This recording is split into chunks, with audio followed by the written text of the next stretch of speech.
Artificial intelligence. It presents legal, economic, and ethical challenges from security risks, consumer scams, privacy concerns. In fact, it really was the center of two major strikes this summer. We're talking about the WGA and SAG-AFTRA. 30-second question here. How can we have confidence you know how to get this under control? Mr. Schiff, we're going to start with you. We're going to need to make sure we have strong regulation of AI to protect the public good. We cannot afford to make the mistakes we did with social media when essentially we gave them free rein to do as they would with this great experiment in which we were all the subject.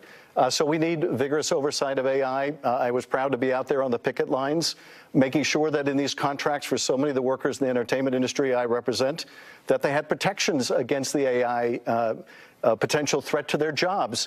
We need to also address these changes in the workplace in the light of these new technologies to make sure that workers are protected. Thank you. Your time is up. Congresswoman Lee, AI.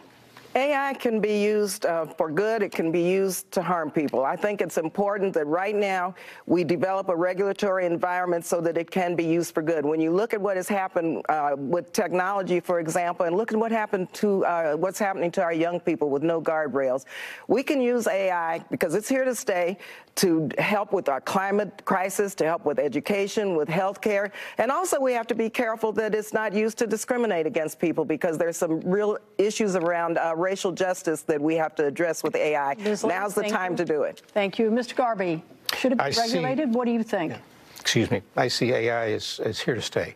I see it doing wonderful things in medicine. I am concerned that it's starting to eliminate jobs, white-collar and blue-collar jobs. And I think once that happens, and also mind-altering AI is starting to affect Should it be regulated? I believe it's going to have to be regulated eventually, because once it starts affecting you and I, and once it starts affecting Californians, that's when we have to have regulation. Mr. Garvey, thank you. Katie Porter. As a lifelong consumer advocate, I can be trusted to take on the powerful interests that are backing AI. These are the same handful of ultra-wealthy billionaires who are backing ads that spread false truths about me. The touchstone ought to be safety, privacy, and competition. Those are the things we ought to be thinking about. And what we've got right now is none of those things. You can't make a toaster and put it in the marketplace and have it explode, but you can make an AI product. And people have that put it into the marketplace that reinforces racial discrimination and that is unfair and that hurts competition.